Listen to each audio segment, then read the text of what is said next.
तो हेलो दोस्तों, आज हम सोलो लेवलिंग के सीजन 3 एपिसोड 3 को एक्सप्लेन करने जा रहे हैं। प्रीवियस वीडियो के लास्ट में हमने देखा था चाहे-इन फाइट करने वाली है बेरू से, तो अब नेक्स्ट एपिसोड में देखते हैं। इस एपिसोड के स्टार्टिंग में जिन्बू को चाहे-इन की चिंता हो रही थी। फिर बेरू जिन्बू से पूछता है मुझे इस इंसान के साथ क्या करना है। फिर जिन्बू उसे बताता है तुम्हें उसे डिफीट करना है, लेकिन उसे हर्ट नहीं करना है। और फिर बेरू जवाब देता है मैं समझ गया मेरे किंग। इसके बाद बेरू जोर से चीखता है, जिससे जो फ्लोर्स की लाइट होती है वही ब्रेक हो जाती है और उसकी पावर सेंस करके चाहे-इन थोड़ा नर्वस हो रही होती है और वह अपने मन में सोचती है क्या संग जिन्बू ने इससे फाइट करी है। और फिर फाइनली बेरू रेडी होता है फाइट करने के लिए और दूसरी तरफ जिन्बू उससे कहता है अगर तूने उसे हर्ट किया तो मैं तेरे को नहीं छोड़ने वाला। और फिर सीन शिफ्ट होता है। फिर हम देखते हैं चाहे-इन को ऐसा लगता है कि अभी उसे ओपनिंग मिल चुकी है, लेकिन उससे पहले बेरू उसके पीछे आ जाता है। लेकिन इस बार बेरू के हमला करने से पहले ही चाहे उस पर अपनी स्वॉर्ड से अटैक कर देती है, लेकिन बेरू उसकी स्वॉर्ड को अपने एक हाथ से रोक देता है। और अब बेरू अपने मन में सोचता है मेरे किंग ने मेरे को एक कमांड दी है, मुझे अपने दुश्मन को हराना बिना उसे हानि पहुंचाए। और अब मैं तुम्हें दिखाऊंगा मैं कितना ताकतवर हूँ, जिससे कि तुम मुझसे फाइट करने की विलेज छोड़ दो। और फिर चाहे-इन बेरू पे लगातार हमला कर रही होती है, लेकिन बेरू उसके सारे हमले को आराम से डॉज कर रहा होता है। वह अपनी तरफ से पूरी कोशिश करती है, बट जो उसका रिजल्ट होता है वो सेम ही होता है। और फिर चाहे-इन अपने मन में सोचती है ऐसा नहीं हो सकता, इसने मेरे सभी हमलों को डॉज कर दिया बिना अपनी जगह से हिले। और फिर बेरू चाहे-इन को देखता है और उसके पास आके चीखता है, जिससे जो चाहे-इन होती है वह बेरू से काफी ज्यादा दूर हो जाती है। और यह जो मैच होता है वो मैच भी जिन्बू दूर से देख रहा होता है और अपने मन में सोचता है इस मैच का आउटकम तो पहले से ही डिसाइड है। और फिर वो उससे कहता है क्या तुम मुझसे सेटिस्फाई हो, लेकिन फिर भी चाहे-इन हाँ नहीं मानती। इसके बाद बेरू चाहे-इन की तरफ तेजी से बढ़ता है और उसके ऊपर अटैक करता है, लेकिन बंदी उसके हमले को डॉज कर देती है। और जिस तरीके से बेरू ने हमला किया था उससे वो जगह डिस्ट्रॉय हो जाती है। और अब चाहे अपनी स्किल शॉर्ट डांस स्किल का यूज करके अपने बेरू के क्लोज जाती है। जब वो उसके ऊपर अटैक करती है तो बेरू उसकी शर्ट को पकड़ता है, जिससे कि चाहे-इन की शर्ट ब्रेक हो जाती है। जिस मूवमेंट पे चाहे-इन की शर्ट ब्रेक होती है उसी मूवमेंट पे वो शर्ट ऑफ फ्लाइट का यूज करके अपनी शर्ट को बेरू की बॉडी पर स्टेप कर देती है, जो देखकर जिन्बू भी समझ जाता है अभी लगने वाली, क्योंकि अब बेरू अपना होश खो देता। और फिर उसके दिमाग में वो कमांड आती है जो क्वीन ने बर्थ के साथ उसके अंदर डाली हुई है, अपने एनिमी को मार डाल। और अपना बेरू ऐसा ही करता है। और जब वो चाहे-इन को मारने वाला था तभी दूर से जिन्बू बोलता है बेरू रुक जाओ, और बेरू नहीं रुकता और उधर एक एक्सप्लोजन होता है। और जब उधर से धुआं हटता है तो चाहे-इन जिंदा होती। तो हम लोग देखते हैं कि जिन्बू ने सही वक्त पर बेरू को रोक दिया और वह उससे कहता है मैंने तुमसे कहा ना रुक जाओ। और फिर बेरू जिन्बू से दूरी बनाता है और उससे माफी मांग रहा होता है। और फिर जिन्बू बोलता है अरे यार मैं करूँ तो करूँ क्या। और फिर जिन्बू चाहे-इन से पूछता है तुम अपने आप को इतना पुश कर रही हो, तुम्हें कोई जरूरत नहीं ऐसे लेंथी गिल्ड में आने, और यह केवल एक एंट्रेंस टेस्ट था एक नेमलेस गिल्ड्स के लिए, और तुम जैसे हंटर्स को अपनी लाइफ को रिस्क में नहीं डालना चाहिए, वो भी केवल इन चीजों के लिए। यह सही नहीं है और तुम क्यों हमारे गिल्ड में ज्वाइन होना चाहती। और फिर जो चाहे-इन होती वो कुछ जवाब नहीं देती। और अब जिन्बू से एक मेन सवाल पूछता है क्या तुम मेरे पे इंटरेस्टेड हो। यह सुनकर चाहे-इन चौंक जाती है और अब ब्लेसिंग करते हुए मुझे जवाब देती मेरे को तो ऐसे ही लगता है। और इसके बाद सीन चेंज होता है और अब देखते हैं ब्यूरो ऑफ हंटर्स को, जहाँ पर जो माइकल और नर्मा होते हैं वो किसी के सामने होते हैं और माइकल किसी से माफी मांग रहा होता है। और जो उनके सामने बंदा होता है वो उनसे कहता है मैंने तुम्हें यहाँ पे माफी मांगने के लिए नहीं बुलाया, मुझे बताओ कि उधर क्या हुआ था। और अब माइकल उन्हें बताता है मिस नर्मा के ऑब्जर्वेशन के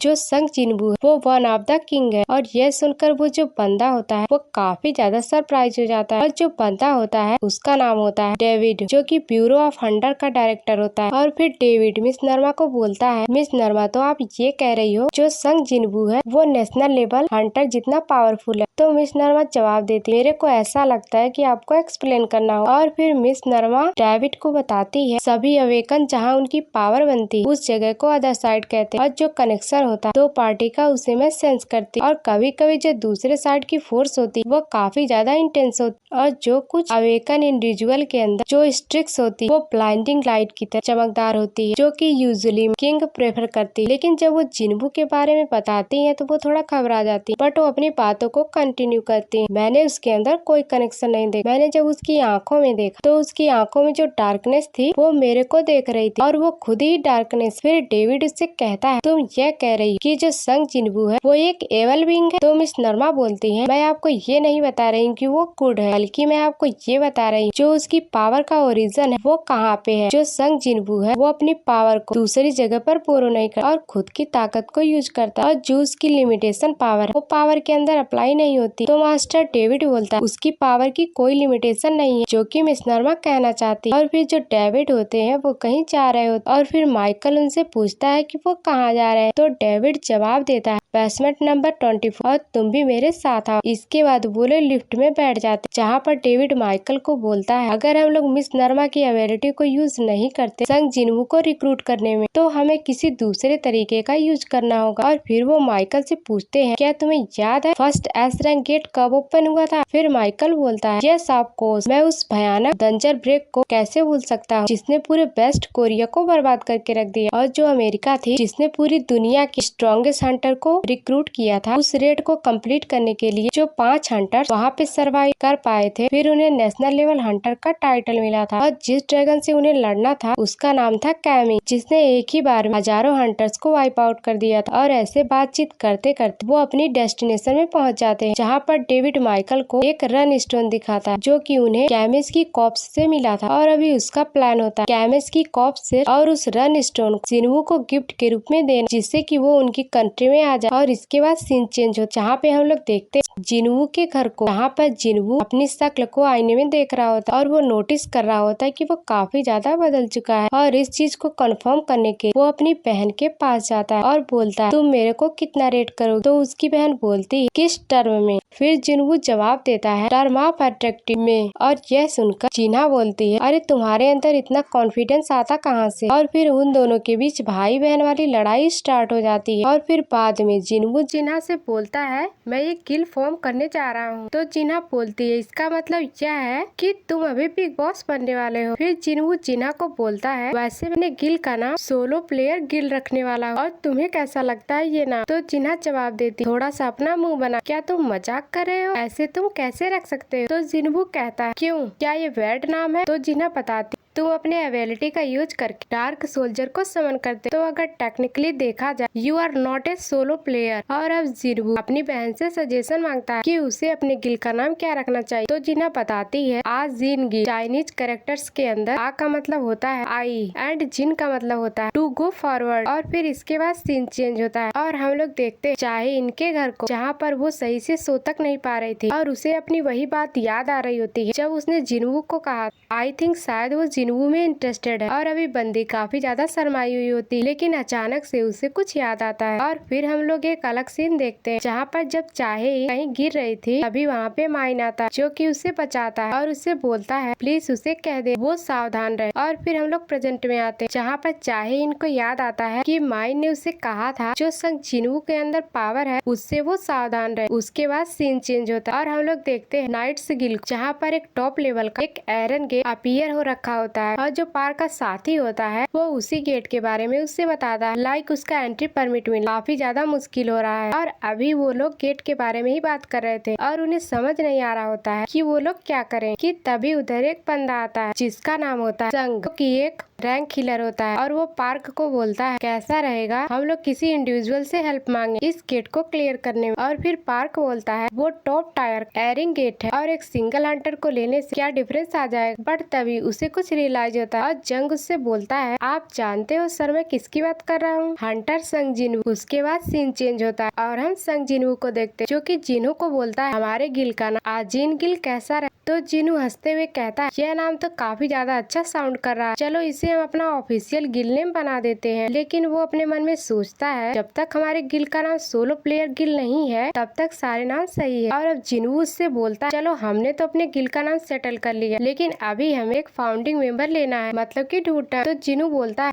वैसे कल आपका मिस चाय के साथ क्या हुआ। तो जिन्हू बताता है मेरे को ऐसा नहीं लगता कि वो हमारे गिल में फिट होगी, वह वो इंसान नहीं है जिस इंसान को मैं ढूंढ रहा था। और जिन्हू के दिमाग में ये चीज चल रही हो जो चाहे इन वो एक एस रैंक हंटर, वह गेट परफॉर्मेंस रह चुकी है, वो देखने में काफी ज्यादा खतरनाक है, तो कौन होगा मिस चाय से तो जिनू से पूछता है वैसे आप किस तरह की लड़की ढूंढना चाह रहे हैं, आई मीन ढूंढना चाहते हैं। तो जिनू उससे बताता है वो इंसान जिसके पास हंटर लाइसेंस हो और गिल में ज्वाइन होने के लिए इंटरेस्टेड ना हो, लेकिन वो तस्वर्दी होना चाहिए। आई मीन जिनू को एक ऐसा बंदा चाहिए जो कि भरोसेमंद हो। और अभी जिनू के मन भरोसेमंद लोग चल रहे होते हैं कि तभी साइड से उनका दरवाजा नॉक होता है और फिर जिनू जाता है और बोलता है अरे भाई तू है। और फिर पार्क बोलता है हेलो मेरा नाम पार्क संगू और मैं नाइट का गिल मास्टर। और फिर उसके बाद उस जगह पे एक बैठक शुरू होती जहाँ पर पार्क उसे उस गेट के बारे में दिखाता। वो देखने में काफी ज्यादा बड़ा। और फिर संगू जिनू को बताता है कि जो एसोसिएशन वो हमें इस गेट का एंट्री परमिट देगी जब तक आप स्ट्राइक स्क्वाड में ज्वाइन होंगे और इसके बदले में हम लोग को अच्छा खासा पैसा भी देंगे। और फिर अब जिनू को बंदा बताता है कि जो मेजर जब रंज को क्लियर करते तो यूजुअली एस रैंक हंटर 10% का शेयर देते, पर हम लोग आपको 20% देंगे। और जिनू बोलता है चलो 50-50 करते। यह सुनकर पार्क चौंक जाता है और अब जिनू उससे कहता है मैं तुम्हारे साथ तभी टीम अप करूंगा जब तुम मेरे को एंड इंडिविजुअली नहीं गिल ट्रीट करोगे। वैसे भी मैं अपने गिल को क्रिएट करने के प्रोसेस में हूँ जिसका नाम आर्जिन गिल है। और फिर पार्क उससे बोलता है चलो हम लोग 40-60 करते। फिर जिनू सीधे बोलता है मैं तुम्हारे साथ नेगोशिएट नहीं करने वाला। और अब बंदे के पास कोई भी ऑप्शन नहीं होता है। और फिर वो जिनू को बोलता है हम लोग तुम्हारी बात मानते हैं लेकिन इसके बदले तुम्हें रंजन बॉस को हराना होगा। और अब सक्सेसफुल उनके भी नेगोशिएशन होती जहाँ पर जो पार्क होता है वो जिनू भूसड़ सिटी तक ले जाने की बात करता है लेकिन वो बंदा मना कर देता है और कहता है आज रात मेरे कुछ और प्लान्स है। और फिर इसके बाद सीन चेंज होता है और हम लोग देखते हैं अगले दिन का सीन जहाँ पर गेट अपीयर हो चुका है और जो सभी हंटर्स होते हैं वो सभी रेडी होते हैं। लेकिन पार्क को अभी भी जिनू की चिंता हो रही थी और वो यही सोच रहा हो वो लेट ना कर। और फिर सीन शिफ्ट होता है और हम लोग देखते हैं जिनू को जो कि आसमान देख अपने मन में सोचता है आई होप जो जीना है वो अपने अम्ब्रेला लेकर गई। इसके बाद वो बोलता है शैडो एक्सचेंज एंड देन। और तभी सीन चेंज होता है और हम लोग देखते हैं जिना के स्कूल का सीन जहाँ पर हम कुछ लड़कों को देखते हैं जहाँ पर जब वो लोग किसी क्लास में किसी काम के लिए जाते हैं तभी वो लोग देखते हैं क्लास के अंदर जो गेट है ना वो अपीयर हो रहा होता है जिस चीज को देखकर वो लोग थोड़ा नर्वस हो जाते हैं। बट तभी एक बंदा कूल बनने के चक्कर में गेट के पास आता है और उनसे कहता है अरे तुम लोग चिंता मत करो वो जो गेट है ना वो क्लोज है तो इसका मतलब हम लोग टोटली सेफ है और जो हंटर्स है वही इस गेट के आर पार जा सकते हैं और इसमें 1 हफ्ते का टाइम लगता है। वैसे गेट को ब्रेक होने में टाइम लगेगा लेकिन तभी अचानक गेट ब्रेक हो जाता है और उस गेट के अंदर कोई मॉन्स्टर उस बच्चे का मुंह पकड़ लेता है जो कि कूल बनने के लिए उसके पास गया था एंड देन वो हेल्प मांगता है। उससे पहले उसके बंदे कुछ करे सही उससे पहले उसका गेम ओवर हो जाता है। और फिर अगले पल हम लोग देखते हैं जो 3 बच्चे थे वो मारे जाते हैं और फिर उस गेट के अंदर से एक मॉन्स्टर निकलता है और फिर हमें बताया जाता है कुछ प्राणी नेचुरली प्रेडेटर्स बॉर्न होते हैं और यह प्राणी इंटेलिजेंस के मामले में लैक कर और ह्यूमंस अपनी एबिलिटी के मामले में सरपास कर देते, ट्रैक के मामले और अपने शिकार को हंट कर देते। और ये जो प्रेडेटर्स है वो काफी ज्यादा एक्साइटेड हो चुके फ्लैश और ब्लड स्मेल करके और इनको हम लोग केवल सर्च ही बोलने वाले। और इसके बाद जितने भी वहाँ अपीयर्स हुए ना वो हंटिंग करने के लिए आगे बढ़ते हैं जहाँ पर जिस रूम में वो पहले होते हैं उस रूम को तोड़ते हैं। और फिर हम लोग देखते हैं बच्चों को और जब बच्चे उन सर्च को देखते हैं वो लोग कुछ करे सही से उससे पहले सर्च उन बच्चों के मुंह पे आ जाते हैं। लेकिन फिर सीन चेंज होता है और हम लोग देखते हैं गेट जहाँ पर अब जिनू आ चुका है जिस जगह पर वो गेट अपीयर हुआ था। और जिनू बोलता है यह गेट रियल लाइफ में काफी ज्यादा बड़ा और जिनू के काफी सारे फैंस भी आ जाते हैं। बट तभी उधर जंग आता जो कि उसके पैर को रोक दे और अब हमें पता चलता है जो जंग है वो लड़का नहीं वो लड़की हो। और अब वो जिनू को बोलती है मेरा नाम जंग और मैं मेन हीलर और इस इलीट स्ट्राइक स्क्वाड का और अभी आप लीडर हो और मैं मेन हीलर हूँ तो क्या हमें गेट अलोंग होने की कोशिश करनी चाहिए। और यहाँ पर वो सीधे जिनू को लाइन मार रही होती है। और फिर पार्क बोलता है तुमने तो मेरे को इस बारे में बताया ही नहीं, मैंने तुम्हें बताया। और इन सभी बातचीत के बाद फाइनली रेड शुरू होती है जहाँ पर जो हंटर्स होते वो सब गेट के अंदर जा रहे होते और इसके बाद सीन चेंज होता है और हम लोग देखते हैं हंटर एसोसिएशन जहाँ पर किसी स्टाफ किसी बच्चे का कॉल आता और वो उससे कहती मैं आपकी कैसे हेल्प कर सकता। और फिर वो बच्ची उस स्टाफ को बोलती है अभी स्कूल के अंदर और बाहर मॉन्स्टर। और यह सुनकर वो जो स्टाफ होती है वो काफी ज्यादा चौंक जाती और वो अपने मन में सोचती है क्या रंजन ब्रेक तो नहीं हुआ। और फिर वो स्टाफ उस बच्ची से बोलती है तुम अभी कहाँ से बोल रही हो। तो बच्ची डरते हुए बोलती है मैं अभी बाथरूम के अंदर छुप हुई। और वो बच्ची रो रही होती और बोलती मैं अपनी फ्रेंड के साथ और मेरी जो फ्रेंड थी वो मारी गई। और जो स्टाफ होती वो चिल्लाते हुए कहती है तुम्हारे आसपास कितने मॉन्स्टर। और जो बच्ची थी जो स्टाफ से कॉल पे बात करती है वो काफी ज्यादा डरी हुई थी और उससे लग रहा था वो मारी जाने वाली है। और तभी स्टाफ चिल्लाते हुए कहती जो हंटर्स हैं वो सभी रास्ते में तुम्हें शांत होना। फिर जो स्टाफ होता वो उस बच्ची उसकी अपीयरेंस डिस्क्राइब करने को बोलती तो वो बच्ची बताती उसकी ह्यूमंस